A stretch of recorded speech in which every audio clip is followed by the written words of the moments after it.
नमस्कार, मैं हूं रजनी चौबे और आप देख रहे हैं न्यूज़ 18 का डिजिटल प्लेटफॉर्म। कोविड-19 फिर से बढ़ने लगा है। दो देशों में हड़कंप मच गया है। आज हम आपको बताएंगे भारत में कितना इसका खतरा है।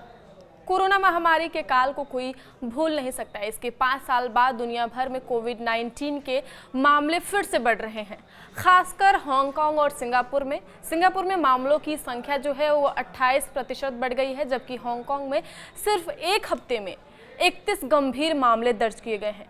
इसके बाद चिंता बढ़ गई है कि दुनिया के बाकी देशों में भी क्या हालात ऐसे ही होंगे। सिंगापुर में मई महीने के पहले वीकेंड तक कोविड-19 मामलों की अनुमानित संख्या जो है वो 11,000 से बढ़कर 14,000 हो गई। रोजाना अस्पताल में भर्ती होने वालों की जो संख्या है वो भी लगभग 30% उसमें बढ़त पाई गई है। महाराष्ट्र में इस साल जनवरी से अब तक कोविड से जुड़ी 2 मौतें हुई हैं, जबकि 52 मरीजों का इलाज चल रहा है। दूसरी ओर केरल में सबसे ज्यादा 69 सक्रिय मामले हैं। इससे वहां का स्वास्थ्य विभाग सतर्क हो गया है। कोविड-19 की नई लहर खासकर JN.1 वेरिएंट और इसके सब वेरिएंट्स LF7 और NB18 के कारण देश और एशिया के कई हिस्सों में चिंता बढ़ गई है। हांगकांग और सिंगापुर में हालात काफी बिगड़ गए हैं। वहां हजारों की संख्या में कोरोना के मरीज अस्पतालों में भर्ती हो रहे हैं। महाराष्ट्र स्वास्थ्य विभाग के मुताबिक जनवरी 2025 से अब तक 6,066 स्वैब सैंपल की जांच की गई है, जिनमें से 106 लोग कोविड पॉजिटिव पाए गए। इनमें से 101 मामले अकेले मुंबई से हैं, जबकि पुणे, ठाणे और कोल्हापुर में भी कुछ मामले सामने आए। वर्तमान में 52 मरीजों का इलाज चल रहा है, जिनमें ज्यादातर के लक्षण जो हैं वो हल्के हैं। इनमें से 16 मरीज अस्पताल में भर्ती हैं। मुंबई BMC ने कहा कि जनवरी से अप्रैल तक मामले बहुत कम थे, लेकिन मई में मामूली वृद्धि दिखाई दे रही है। BMC ने लोगों से सावधानी बरतने और मास्क पहनने की अपील की है, लेकिन साथ ही कहा कि स्थिति नियंत्रण में है और कोई बड़ा प्रकोप नहीं है। केरल में कोविड-19 के 69 सक्रिय मामले हैं, जो देश में सबसे ज्यादा हैं। स्वास्थ्य मंत्रालय ने कहा कि स्थिति नियंत्रण में है, लेकिन सतर्कता बरतने की जरूरत है। इस संदर्भ में सोमवार को केंद्र सरकार के स्तर पर कोरोना को लेकर एक अहम बैठक हुई। स्वास्थ्य मंत्रालय के आंकड़ों के अनुसार यह राज्य कोविड की नई लहर का केंद्र बना हुआ है। केरल में पहले भी कोविड की कई लहरें देखी गई हैं और इस बार JN.1 वेरिएंट के कारण मामले बढ़ रहे हैं। दिसंबर 2024 में केरल में JN.1 का पहला मामला एक 79 साल की महिला में मिला था। राज्य सरकार ने टेस्टिंग और निगरानी बढ़ा दी है। लोगों से भीड़ भाड़ वाली जगहों पर मास्क पहनने और वैक्सीन के बूस्टर डोज लेने की सलाह दी जा रही है।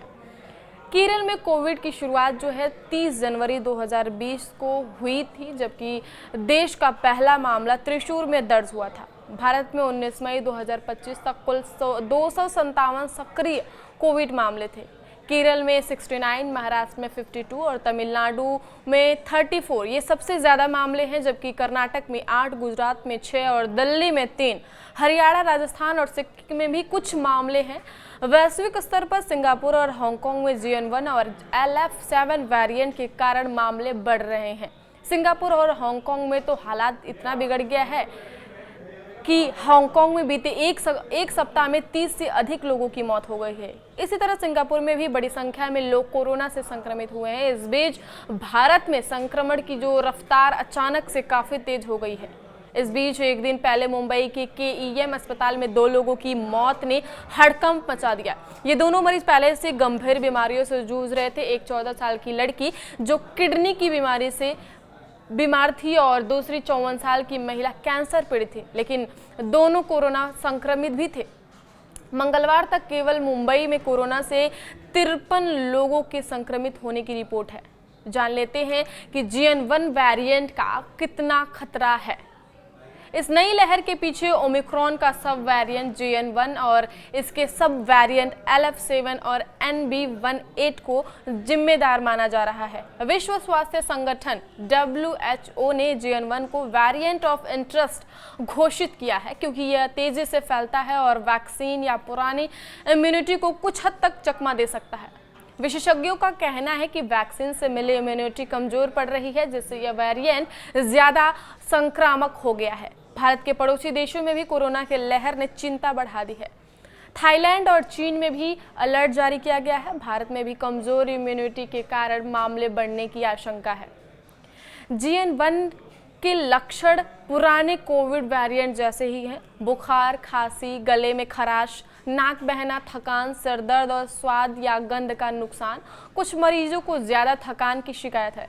गंभीर मामलों में सांस लेने में तकलीफ हो सकती है, जिसके लिए तुरंत डॉक्टर से संपर्क करना जरूरी है।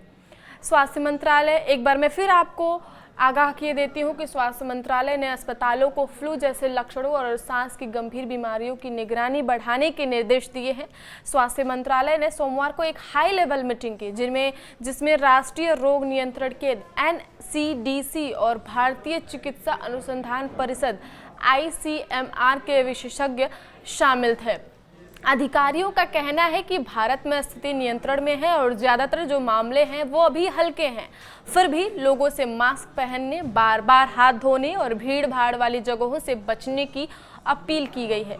जिन लोगों ने वैक्सीन की बूस्टर डोज नहीं ली है, उन्हें इसे लेने की सलाह दी जा रही है। आप भी सावधान रहिए, सतर्क रहिए। आगे की खबरों के लिए देखते रहिए न्यूज़ 18 का डिजिटल प्लेटफॉर्म।